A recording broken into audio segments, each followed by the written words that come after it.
Hello everyone. इस video में हम देखेंगे most important MCQ for Uttar Pradesh pollution control board SO AE examination. तो हम स्टार्ट करते हैं। Heavy metal in water cause, heavy metal में वाटर क्या कॉज करता है? बायो एक्यूमुलेशन कॉज करता है। तो bioaccumulation is the correct answer. Next question है, which of the following is the primary source of energy in most of the ecosystem? Most of the ecosystem में जो primary source of energy होती है sunlight होती है। तो correct answer is sunlight. Next is the process by which plant converts sunlight into the chemical energy is called. ये वह process जो कि प्लांट कन्वर्ट करता है सनलाइट को केमिकल एनर्जी में, उसको बोलते हैं फोटोसिंथेसिस। नेक्स्ट है, biome is characterized by permafrost. Permafrost biome को क्या बोलते हैं? टुंड्रा। टुंड्रा बायोम को परमाफ्रॉस्ट बायोम बोलते हैं। In an ecological pyramid, the largest amount of biomass is typically found at the level of. जो largest amount of biomass होता है typically found level of, सबसे ज़्यादा होता है producer के पास। Primary productivity is generally highest in which of the ecosystem? Primary productivity tropical rainforest में सबसे ज़्यादा होती है। Which gas is the major contributor of acid rain? Sulfur dioxide सबसे ज़्यादा कंट्रीब्यूट करती है एसिड रेन में। The term BOD stand for biochemical oxygen demand is correct answer. Which type of smoke is associated with the nitrogen dioxide? Which type of the smoke is associated with the nitrogen oxides and sunlight? तो correct answer है photochemical smoke. Next, bioaccumulation refers to accumulation of substance in accumulation of substance in living organisms. Correct answer is living organisms. Which pollutant in the primary contributor to the greenhouse effect? Greenhouse effect के लिए कौन जिम्मेदार है? Carbon dioxide. Which protocol aims to reduce the greenhouse gases emission globally? greenhouse gas emission के उसमें आया था protocol जो क्योटो प्रोटोकॉल के नाम से जाना जाता है। Paris agreement of 2015 aims to, Paris agreement का जो एम था, लक्ष्य था, वो था limit global temperature. Carbon trading is associated with, carbon trading किससे एसोसिएटेड है? कार्बन ट्रेडिंग है फॉरेस्ट मैनेजमेंट से।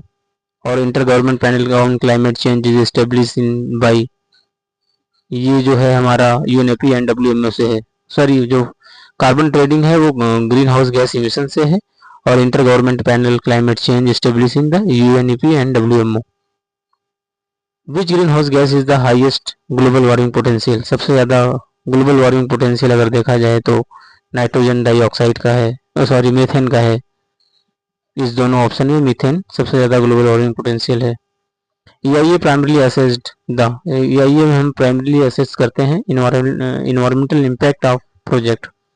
इन EIA the stage determine there project is require and full assessment. तो स्क्रीनिंग पहले हम करते हैं, फिर उसके बेसिस पे हम देखते हैं। The main goal of EIA is to, जो मेन गोल है EIA का क्या है? Reduce the adverse environmental impact. Which of the following is the key component of EIA? Impact mitigation. Environmental auditing refer to, environmental auditing refer क्या करता है? Reviewing environmental compliance. The main aim of the biosphere reserve to, और biosphere का main reserve का main aim है promote biodiversity conservation. The Ramsar convention associated with, Ramsar convention है wetland से associated है।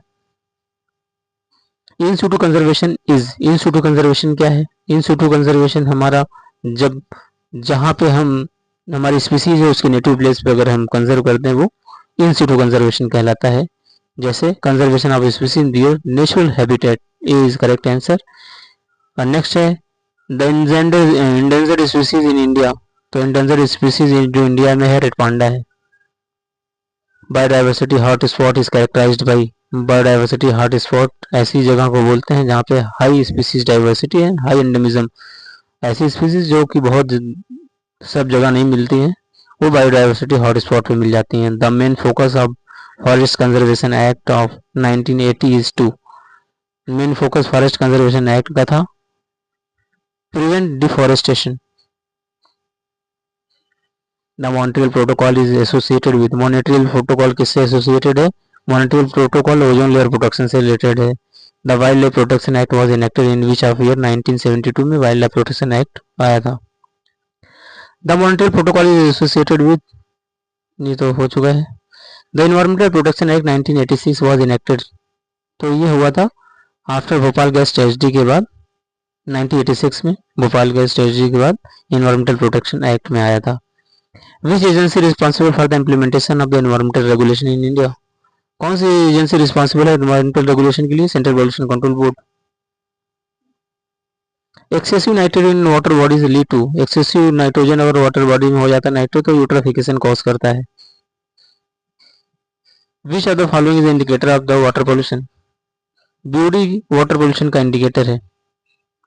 Arsenic contamination in ground water mainly affect the which region of India? Arsenic contamination जो है Indo Gangetic plain, western Ghat, Indo Gangetic plain को ज्यादा affect करता है। Heavy metal in water cause, heavy metal water cause करता है bye accumulation,